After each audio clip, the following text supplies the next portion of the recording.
I'm Catherine Tony Binjo. I'm 28. I currently live in the Midlands, but grown up in London, and I'm of Nigerian descent. Excellent, excellent. So what brought you down this journey of health? The journey of health started for me because I have a number of health issues. I'm under 30, and I have, mild arthritis, asthma, water retention, all these issues that really I shouldn't be struggling with. And so after suffering for some of them for nearly a decade, I thought it was time to make a change. And I was introduced to Curtis. Awesome, Yeah. awesome. So what steps did you take? What tips did he give you to? Well, it was very simple. Curtis just spoke to me about some of the issues that I had, and it started with just 3 simple ingredients: parsley, coriander, and celery, and just to blend those in water and have that once a day, and kind of monitor it over a week and just see how I felt. And that was literally it. And within about 3 or 4 days, I noticed a really drastic improvement, especially my water retention. I kind of had to up my intake to 2 to 3 litres a day, which was, really helped kind of flush out my system. And then with those added ingredients once a day, it was really quite drastic. For somebody who's suffered from water retention for, it is about a decade now, since I was 18, to see such pretty much instant results. 4 to 5 days versus the last decade, that's pretty instant. So to see those changes was amazing. Awesome, Yeah. awesome. What did it do for your mindset? It's really been impactful for me. I really see this as a life-changing event. There needs to be a collision of some kind where you decide you want to make a change and you meet with the right person, the right people that can connect you to that change.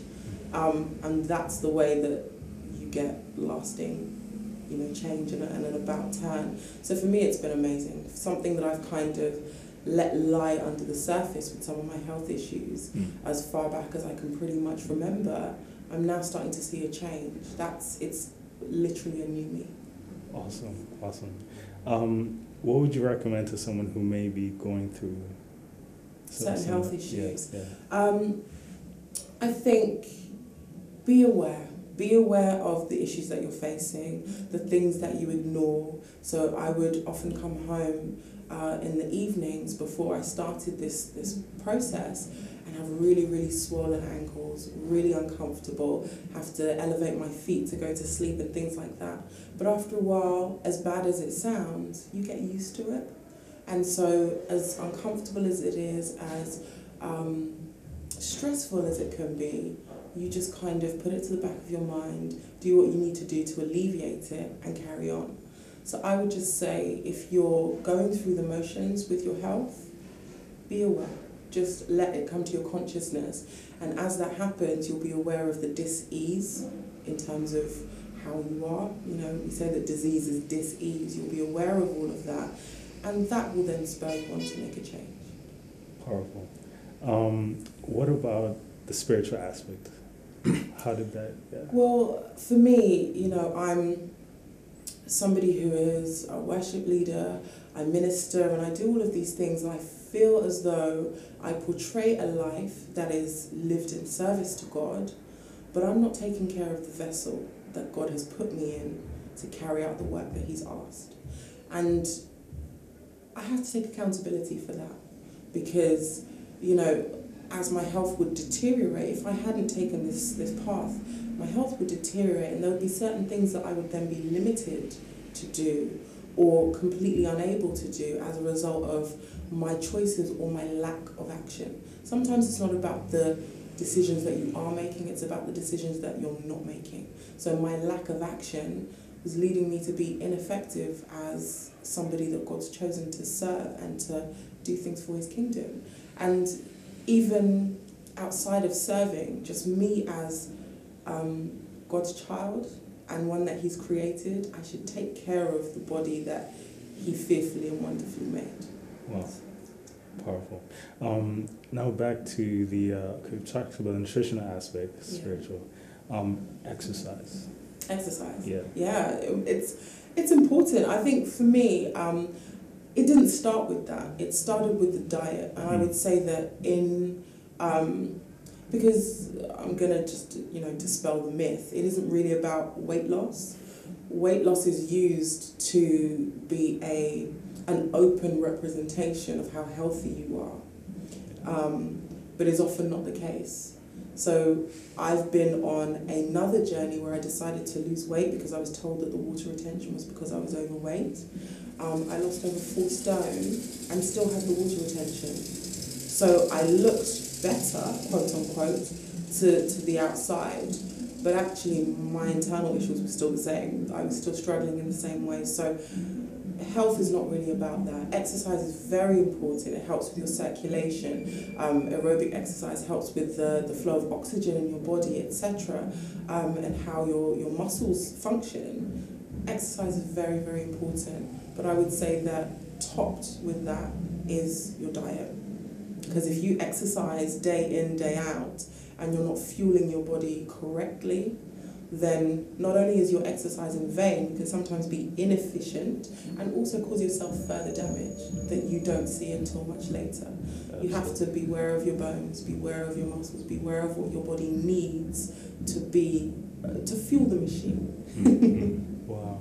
Was water part of that aspect as well? Absolutely. 2 to 3 litres is kind of the bare minimum. You don't want to go excessive, but actually, body is all about flow. And so water is a very large part of that. What goes in helps you flush what you've put in terms of food. Water then helps with that. It helps with everything within your circulation, but also in terms of expelling toxins.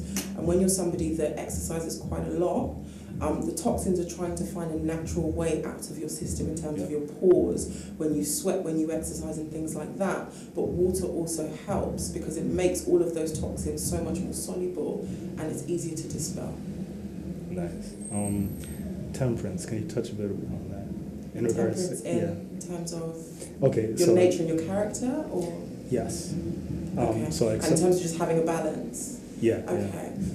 Well, I would say that, like I've said before, you have to be aware, you have to be conscious of your health and of the changes that you want to make, and also you have to have the right attitude.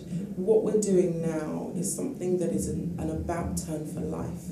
So at 28, I'm saying I'm making changes, and I'm by no means done, but I then have to continue with this attitude and with this positive way of wanting to make a change for life to come. And I have to do it with the grace to do it. Sometimes when I don't feel like doing it, I have to.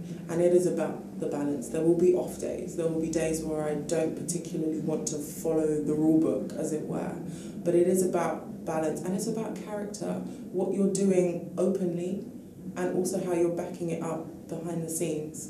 Because if you say you're making changes, over time your body tells whether you are or you're not. So it's just about having the integrity in word and in action. Wow, awesome. Okay, so to cap it all up, what's the one thing that you would recommend to someone if they wanted advice from you? If somebody wanted advice from me, I would say beware of your need. Your body talks to you. And that's the one thing that I've noticed on this journey, is that although I've been instructed and advised to make certain changes, my body will naturally advise me of other changes. So as a result of just juicing and doing some of the cleansing activities in terms of my water intake and the celery, and also the juicing, my body's responding. And so my desire for things like red meat has started to go down. My desire for things like dairy has started to go down. And when I have those things, my body responds in a particular way. And for some, that may not necessarily be a bad thing, but it just gives me that awareness to allow me to give my body the balance that it requires. So I would just say to let your body speak to you. Awesome.